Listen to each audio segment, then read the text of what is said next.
Alright folks, we're back and currently just waiting for the game to get ready to go. We're in the lobby for Creature versus Buster. Proud alum. You know what? I'm sorry, that's what I'm condensing your name to, because if I actually read it, I'm going to keep reading it wrong. So I hope you can forgive me. I'm going to call you the Proud alum. And he muxies 100. So he doesn't take any more stabs, but he does throw wild animals at the boss. She's loading him up with like a trebuchet and just like hurtling them across like a field. So I know you didn't play Final Fantasy VIII, but like Renoa's attack is like her special is like using her dog to help attack. Sometimes it's like it finds like an item that you can pick up, or sometimes it like literally gets like sent to space and comes back down like a rocket. And another one is that she literally has like a crossbow on her arm, and she like loads the dog up on the crossbow and shoots it. And there's been like comics where like she shoots it and there's like blood all over her face, and everyone's like, "What the fuck did you do, man?" Quality gaming. Alright, ladies and gentlemen, it's game number 1. We're in the losers bracket for the North by Northeast Gameland Invitational North American Qualifiers. In the top left, we have the Red Terran player, Buster, looking to redeem himself after his games earlier today. Wow! On the bottom right is the blue Protoss. It is Creature. Devin Wolf, it breaks my heart that you didn't use the cool bits and cheer motes that we made, but it makes me so fucking happy to see all those little Streamlabs smiley faces. They're pretty adorable. I like the one though, like the 5,000 one. I imagine it's the equivalent of going like it's getting all mad. Actually, I'm gonna show that on stream. This thing's actually pretty adorable. No, wait, do it. There we go. But Devin Wolf takes a huge chunk out of the Bit Boss's health, bringing him down to like... Oh, did he do that on purpose? I think he mathed that out. Well, not quite. Never mind. I thought that said leet. But it's 13,771 health remaining. I didn't think 47ness was going to die today, to be honest with you. But he might at this rate. Either. Yeah, he was probably just really happy dropping a big-ass bomb and then walking away from stream today. Wow, yeah. Thank you, Eye of the Storm 7478 for the Twitch Prime month 5-month resub. And too many numbers. Yeah. Yegs for the 15-month resub, 15 months and counting. Nice. All right, yes. Buster gets across the map pretty quick with his SCV. Now, again, I don't know much about Buster. We kind of scoffed because he lost to a Ling All In, and it was, I'd say, like primarily to not walling off. So what I find hilarious is versus Zerg he doesn't, but versus Protoss he does. I'm not sure what to make of that. But the thing is that may have actually just been an off series. Maybe he wasn't feeling super great. Maybe, you know, Jon Snow, Norgret, their cheeses, they're all ins with Lings. Like, it's just too weird and doesn't happen often enough for Terran players to worry about it. Either way, already just based on what we saw earlier, this is a much better start. Mm-hmm. It's funny, too, because I feel like it's more common to have the Photon Overcharge kill your reactor than it is to have a Ravager bust depend on killing your reactor. Like, that's more about whether or not you got a Cyclone. So the fact that like this one's like less guarded than the other reactor, it doesn't matter. Very nitpicky. I'm kind of in agreement though. I think that was just like an off day, or maybe he just feels very uncomfortable versus Zerg. I think a lot of Terrans, specifically in this map pool, so like last month, feel very uncomfortable versus Zerg.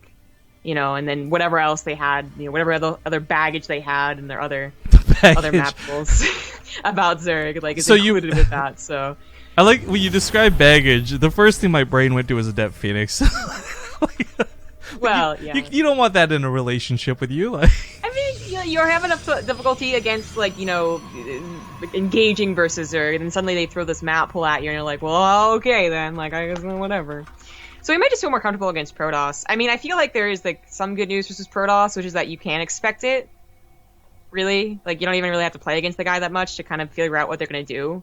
Like one Reaper Scout can either throw you a Robo or a Stargate, and from that you can just like kind of guess the next 7 minutes of the game. So in a way, it can be a comforting matchup. In other ways, it's very, very much so not a comforting matchup. So, you know, it's juggle. But Buster is going for a medevac drop, which isn't going to work out too well if Creature has his units in position, as he is following up his Oracle with Phoenixes. I love someone in chat is asking how many bits did 47ness cheer today. Look at the top of chat, guys. That's that was all him destroying Terminator. But also freeing up the ability for me to time out Terminator. So that was a pretty cool bonus. That was like a secret passive.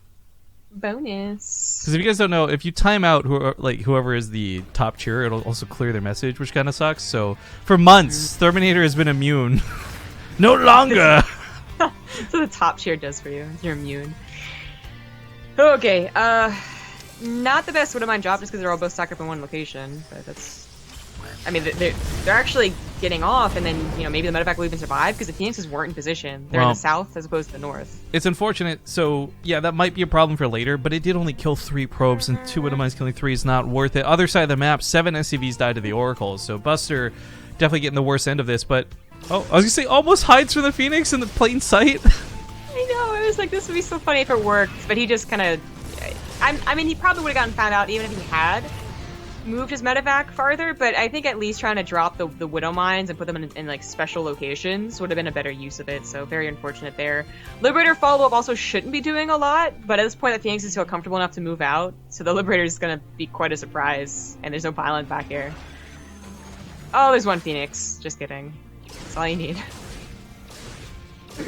So this isn't as much of like a slam, just like get out of here as it could be with Phoenixes. Like seriously, if you find the right direction, the medevac's coming in, they immediately got to turn around. If you find the Liberator before it even sieges up, then it's a complete waste. So at least Buster's getting something, but obviously it's not a lot, and he's gonna probably really fall behind in the macro game because if Creature had a third, it's already saturated. It's bad news. Well, Phoenix is leading into Adepts. This is one of the most frustrating things Terran players have to deal with right now, and I think while some of the Korean Terran are starting to figure out the matchup and they're learning the power of waiting, a lot of NA players don't seem to have that, I guess, figured out yet. Like a lot of the thing is like I watch a lot of NA streamers too, and everybody complains about the matchup, and I don't think you complain about this matchup if you haven't figured it out. Yeah, that's true. I mean, it really is, because we still see the Korean Terrans even make that mistake. Like, it's sometimes even mind-boggling. Like, yeah, we're the casters and we have like 100% information, and that's always unfair to judge harshly. But we'll see like Alive move out against what he sees as mass adepts and like with 16 Marines. We're like, well, this isn't gonna work, and then he just dies. Well, what boggles me more is like in contrast specifically to the players, you'll see Gumiho in like game 1 not step foot outside of his base and end up winning. But then game 2, he'll move out aggressively against it and lose, and you're like, you know what to do. Why did you? What? Yeah, exactly. Exactly. Like, and it really was the biggest difference. I know this is Hoffy like a month or 2 ago at the real height of the Phoenix Adept, but just the fact that Terrans had to learn to play differently was, well, a shock to us anyways. It's like culture shock in StarCraft 2. Mm. So, I mean, Buster, he's trying, like, right now to be more... And the thing is, he only lost a Liberator and a medevac. Like, harassment units. So, it's hard to be, like, too overcritical. But... 9 SCVs too, but... Yeah. Oh, I guess 9 SCVs to the Oracle. But still. Like, it could have been worse had he made 2 more medevacs immediately and, like, dropped them. They also would have died. And he would just be, like, game over right then and there. Like, just GG. But he didn't. So, at least he has a decent-looking army. Okay, well, those would have mines could have been important. Nice pickup by the creature.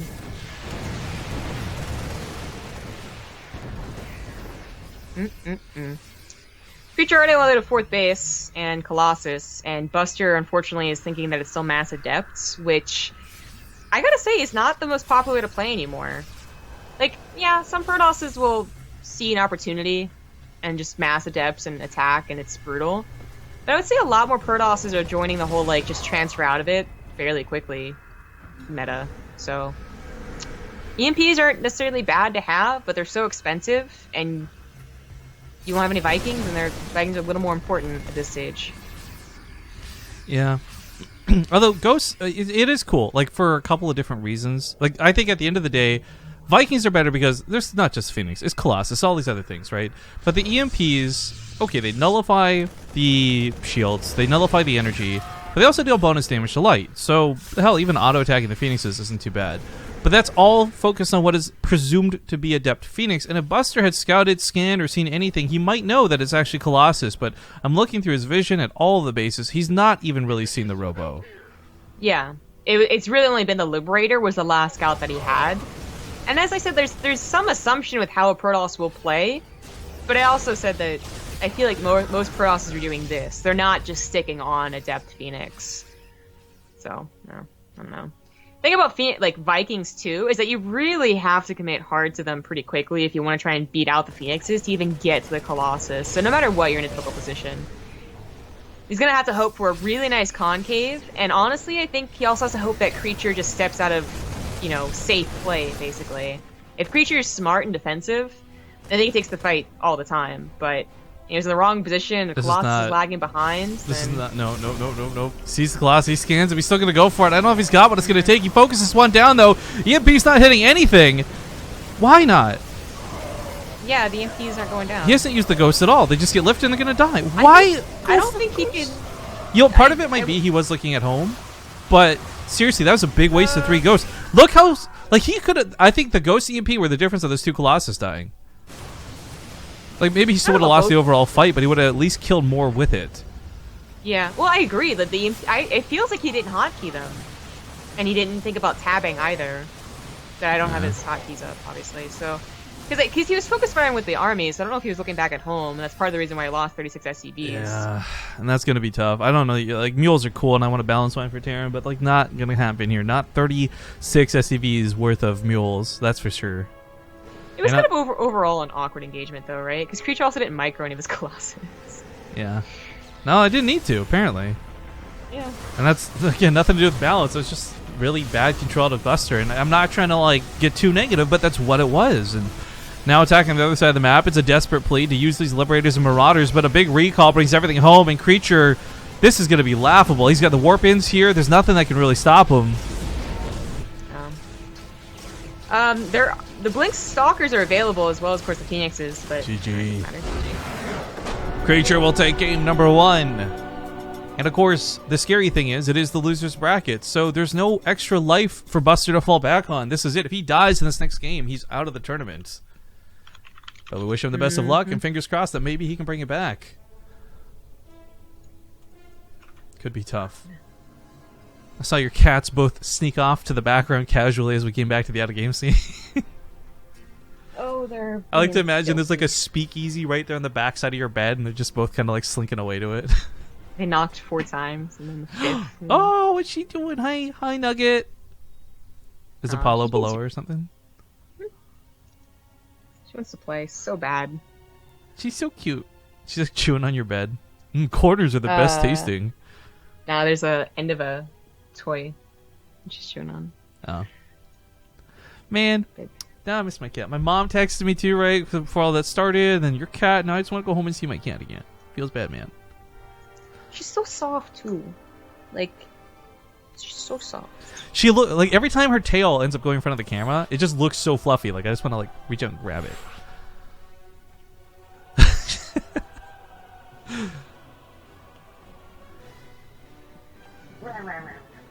Some cats, freaking adorable. Meanwhile, we get the lobby set up for Odyssey, map number 2. Also, Jesse apparently just entered a tournament online. Good luck. I don't know why it gives me a notification for that. Jext has entered a tournament. That's neat. Neat. Like Bender, the camera. Neat. Yep. Anyways, giving you guys some context here. Like we said, we are absolutely trying to encourage people to kill the boss. If 47ness were to wake up and cheer himself, he would be able to heal himself. However, for those who don't know context here, if you ever want to know about what bit value is, you basically kind of just chop off the last 2 digits, and that's like approximate value. So, for example, converting this like I guess dollar value, there's about $137 worth of health left on 47ness. If someone really wants that BlizzCon ticket that badly, lay your options, guys. It's a lot of money, but it's a lot less than trying to buy it from a scalper.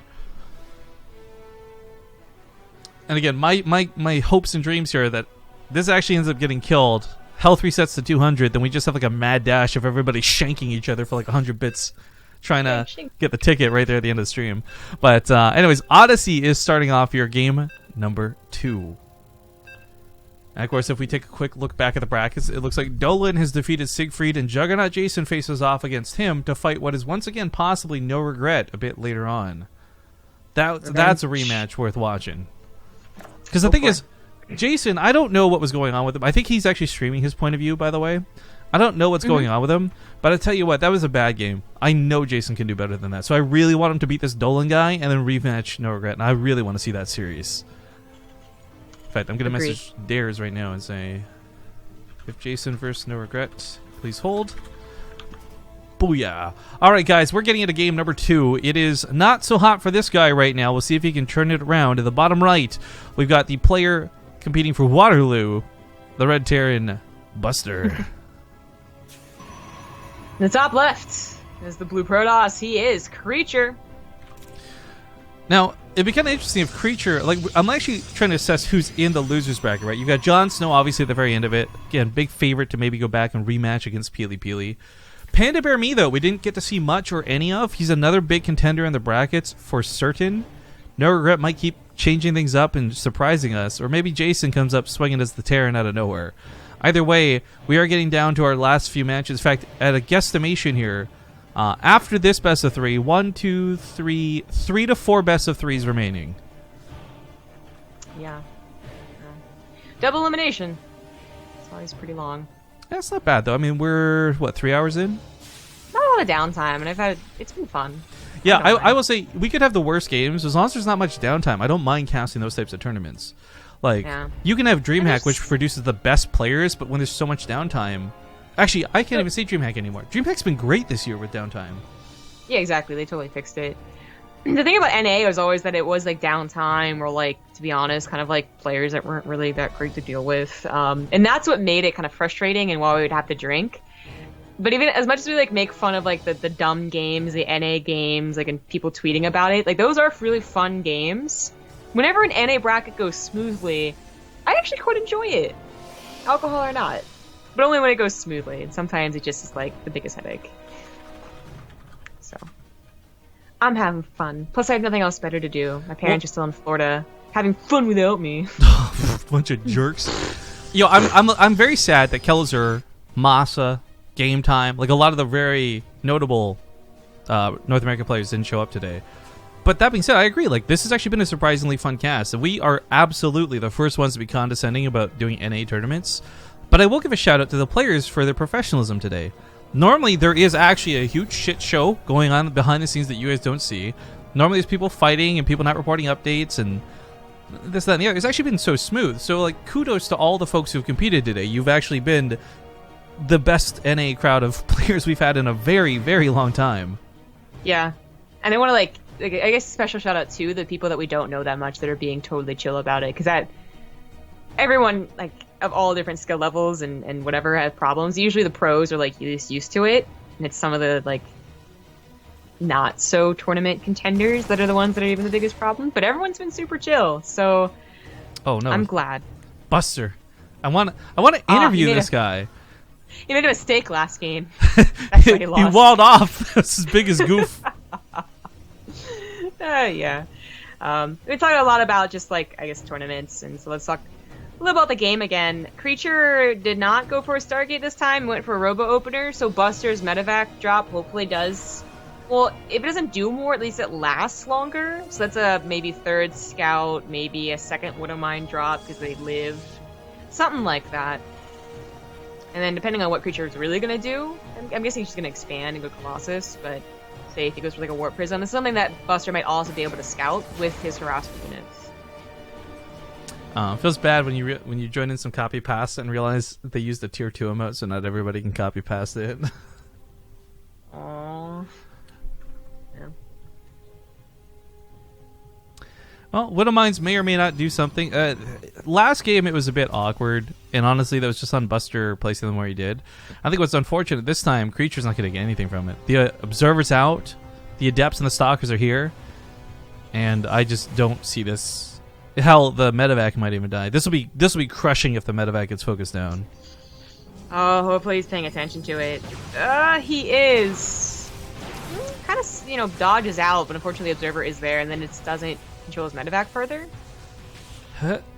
Oh, the boost! Alright, he's gonna live. Of course, Creature actually has to chase this out, because he doesn't know that there's not more inside of it. No! No, you better move that. Okay, good. Oh wow, only 17 people entered in to try and win the shirt raffle. Interesting. Well, we'll see who won that. We'll draw that after the game is done. Thank you to Enders Gaming 115 for the Twitch Prime sub. Oh yeah. Hi, that's what he says. Oh, it's another Riomar. Yo, this was crazy. So while I was doing IRL streaming with my friend WTFosaurus, I mentioned Riomar, and he's like, "Wait, Raymar?" I'm like, "No, Riomar." He's like, "How do you spell it?"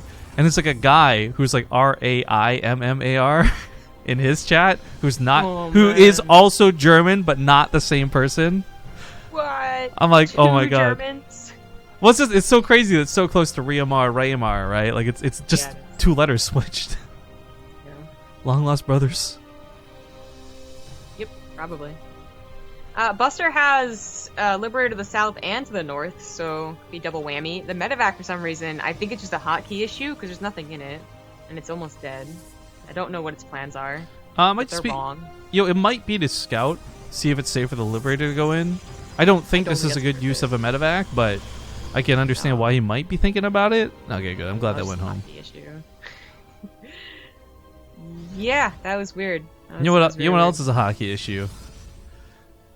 No, hotkey. Anaheim. Come on, Ducks. Bring it together. Playoffs have been ridiculous. I don't even understand my own hockey references. My roommate's been watching so much hockey, I've been picking it up a little bit by accident. Well, that Warp Prism isn't really that scary. Buster's army is still at home. He's probably going to play defensive, similar to last time, so that means that he didn't push out until his third base was saturated, I think. So that Warp Prism's going to be waiting a long time. Creature did go for the expand, but he didn't go up to Colossus like I thought he was off the back of the Robo. He just still went into Resident Glades of Depths and Blink, and just a strong ground army, basically. Later double Forge, too. So that Warp Prism kind of has a big job to do. Like, you don't really want to let the Terran just get to a Bio army and go up against your Gateway army, like, 1-to-1, no distractions, every, single arm unit being rallied forward. Like, that's a little scary, even for well-upgraded Adepts. So the Warp Prism should be able to get them at least distracted. I don't... Buster's army is a little bit medevac light, which is a bit worrisome to me. Like, he's still producing Liberators right now, but 4 is that magic number, and it's been that way for a long time. Only 2 medevacs. My concern isn't that he doesn't have enough to drop. He doesn't have enough to actually heal units that he stims. So we may have a very real situation where overstimming becomes a problem. Yeah. I agree. I would prefer more medevacs and Widow Mines, and then you transfer over to Liberators a later time.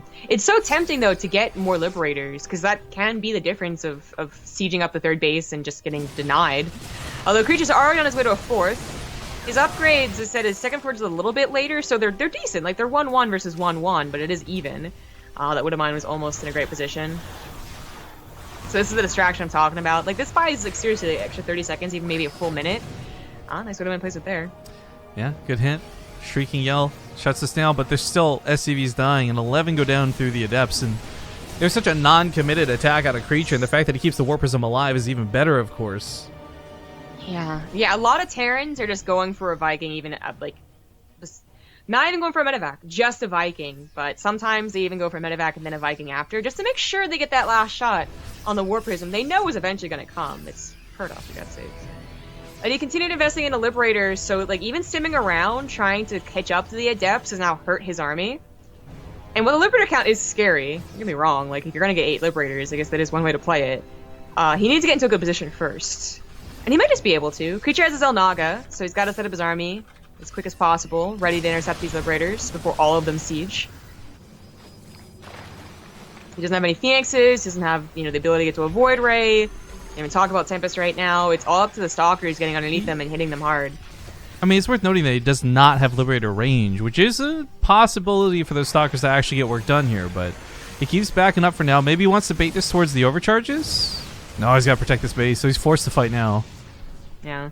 Definitely a danger taking this base for any race. It's not usually the normal 4th, I would say.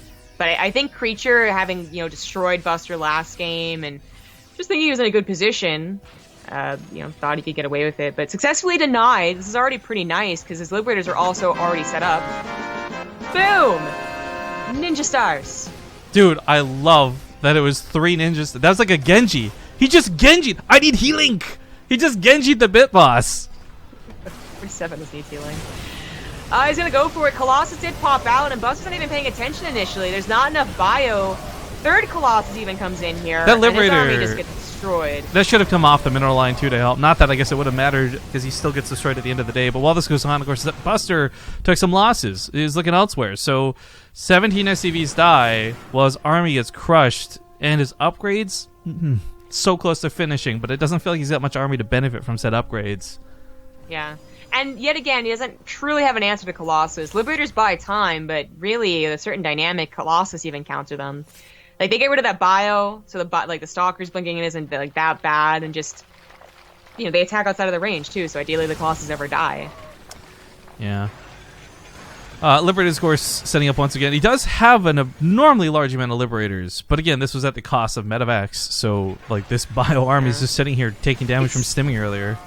It's also not even just Medivacs, literal, starport time. It also is a little more expensive to get Liberators. Yeah, he also never went for the second starport, which is a problem. Of course, you want to have that for the Viking production to deal with Colossus, but not going to cut it here for Buster. Taps out GG. Well-played creature.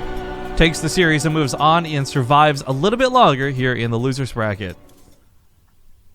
Of course, he might have an opponent through Power Foe, and we wish them the best of luck, but we're going to be waiting on No Regret versus Jason. I think that rematch actually has a bit of interesting story to it, and I would certainly be very happy seeing how that, I guess, the result goes. But yo, 47ness actually died. I can't even believe it. Through Genji Strikes of Ninja Star. Actually, you know what? I have these. Oh my god, I can actually reenact what just happened. Be careful.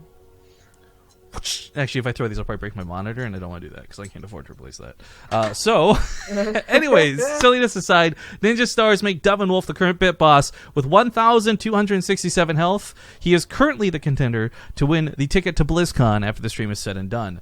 But keep in mind, right now, 47ness is the contender to win the Risk board game. He's contributed the most bits today, and even if he doesn't win the ticket to BlizzCon, he gets a really cool consolation prize because nobody else has a collector's edition of Risk StarCraft 2 signed by all the players at Austin. And some of the personalities, too. We got casters, we got myself, Zombie Grub, of course, also signed it. I'm cool, I signed it on the side of the box because the box is full. But anyways, hopefully some of your favorite players have signed this if you are going to be the one who wins it. Regardless, though, like we said, we're going to be waiting a little bit. So we'll find out as Jason's up 1-0 versus Dolan. I believe they're in game 2 at the moment. And I think Jason is still streaming his matches, if I'm not mistaken. So, yes, he is. I'm going to link and spam his stream in chat. Please don't go harass him, but you can go watch his current games through his point of view to see what we're going to be waiting for. I know I'll be watching over there as well. So, sit tight, and we'll see you guys soon. Thanks for watching.